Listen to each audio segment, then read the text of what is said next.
Okay, this is chapter 18 from Snow Treasure. Uncle Victor would have to be warned if someone were spying at the snake, but Peter had no way of finding him. If his boat were hidden by the camouflage, as Herr Holmes suggested, covered by trees and snow to make it hard to see, it might also be concealed by one of the bends of the twisted stream. Peter had had no sight of the Clang Pearson since he had been aboard her in the autumn. For weeks now he had strained his eyes and searched both banks of the fjord, but all he had seen was the black water and white snow. It would be useless to search for the Clang, he knew. Besides, it would be downright dangerous. If they were being watched, it would give the whole thing away. To add a boat to the buried gold was as simple as adding two and two. No one could fail to know what they were doing. So all he could do was to get back to Ryswick and tell his mother or Prior Garson. Maybe they knew some way to get in touch with Uncle Victor. Helga's team started up the mountain. Peter finished his snowman and waited for his small fry to finish theirs. Peter finished his snowman and waited for his small fry to finish theirs. I don't know what that means, like the group he's with. He lent a hand where he could, and soon there stood an army of soldiers, all in white fur coats, like a ski patrol. From the other side of the snake, Peter could have climbed a woods trail that saved many miles on the road, but he had no way to cross, nor could he leave his team. It was up to him to see that they were all brought back to Ryswick the following day. He was responsible that none of them said a single word to the Germans. Helga's warning kept coming back. For this last week, I felt eyes on me every time I turned around.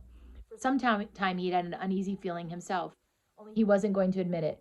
But when Helga spoke right out like that, well, what could he do? It fairly gave you the shivers. For one thing, there was always the thought that things were going too well. For 4 weeks now, they'd been taking gold down the mountain under the very noses of the Germans. Except for trying to reopen the school, the Germans had made no attempt to stop them. Perhaps they knew all along what they were doing. Perhaps they were letting them have all the hard work of hauling 13 tons of gold down the mountain, only to find they were aiding the invaders. They were being left alone to do the work, and the Germans would step in and take the gold. If only he could talk to Uncle Victor. If only he knew that the bricks were taken aboard the Clang Pearson every night. But they must be.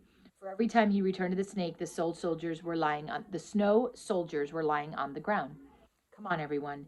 Peter was impatient at his lagging team. We'll be caught if we don't hurry. The Germans had issued a new order, a curfew. No one could be out after sunset. The long shadows of the late afternoon made blue streaks on the woody sides of the mountain as the children dragged their sleds up its slope. Both borders of the road were heavily timbered, but there were stretches where the brush was less thick, and these were crisscrossed with ski trails. Following the blizzard, the Germans had adopted the custom of the country. They had taken to skiing. Some were clumsy, and the children, who could ski almost as soon as they could walk, roared with laughter at their struggles. There was one fat lieutenant who spent most of his time on the seat of his pants, they said. He would start down the nearest side of a hill to find himself sitting in the snow, his feet straight out before him. Lieutenant Sit Down, they called him to themselves.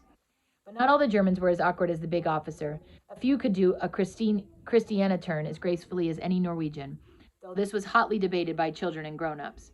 Of course some of them can ski, Peter had to admit. How do you think they got into our country? He asked Lovisa. A lot of them came weeks ago by train in disguise.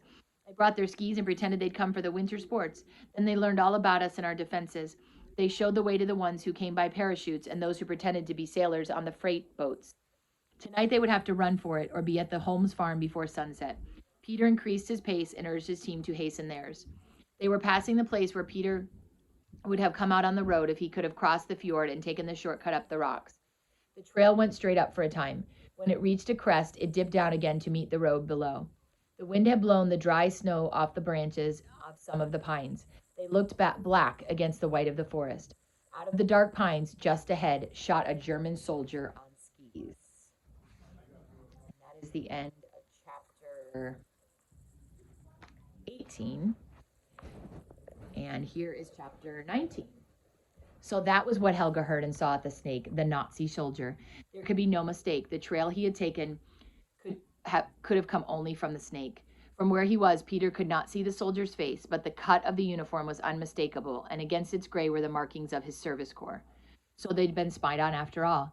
Peter forgot to be afraid. He was only angry and sorry. To think that all their hard work had been for nothing. Just now he was so tired he could hardly make his feet move ahead. And what was he tired for? This night and every night? For the Germans who came in and took the country and said what they must do and not do and what time they must be in their houses at night? Well, Peter resolved they weren't going to have the gold, not if there was still a chance to save it. Uncle Victor would certainly have to be warned, but how? To find him at night would be impossible when Peter couldn't even find him in the daytime. He could leave his team in the Holmes' care that night, but to go back to the snake to look for his uncle was out of the question. There was the curfew for one thing, and Peter was so tired he could have lain down right now in the snow and slept. Perhaps Herr Holm could help. Maybe he could find Uncle Victor's boat, or he could hitch up his sleigh and go to Ryswick and ask Peter's mother or Per Garson. But would he dare risk disobeying the curfew? He could get shot if he were caught. It said so on the notice on the school door. The Holmes had serious faces when the Peters told of seeing the Nazi soldiers on skis. We're all in on this, Herr Holmes said. If we're being trapped, I'm the first to face the firing squad. Night after night, I harbor you children. But Peter thought he didn't seem much afraid. Your mother'll certainly have to be told, he decided. The teams of Lovisa and Michael will be starting out in the morning. We cannot let them be caught and the gold taken. We could head them off when they pass here, Fru Holmes suggested.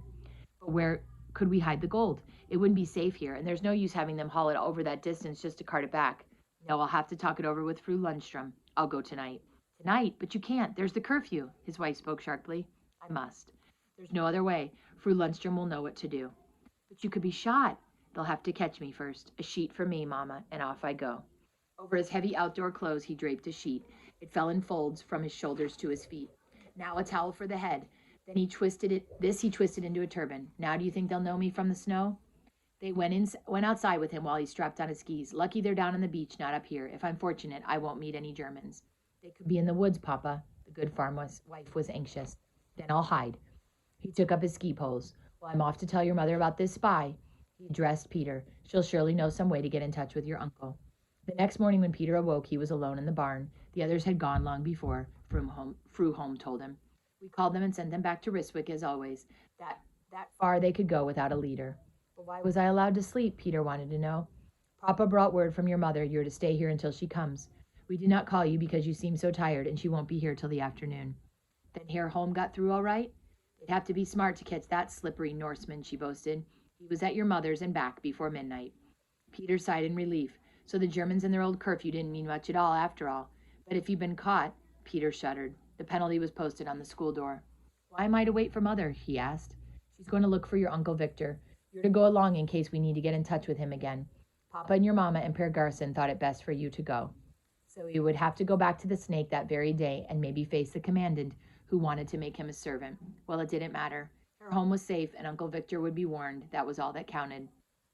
It was 1 o'clock when a bobsled turned into the farmyard. Pulling it was Peter's mother, and on it sat Bunny and 2 other small children. Bunny smiled all over to see his brother in this strange place. Peter, his mother greeted him, I'm glad you had a nice long rest. But how are you going to find Uncle Victor? He asked. I have a chart of the Snake right here. She tapped her pocket. The Clegg Pearsons marked with a cross. Uncle Victor left it in case we needed to know. You'll have to walk when you reach the beach, Peter warned. I don't know if these little fellows can walk all that distance. Then I'll pull them. I meant to anyway, for the looks of it, Peter. Tomorrow and the next day, Mrs. Berg and Mrs. Olson and some of the others are going to go down and take the babies.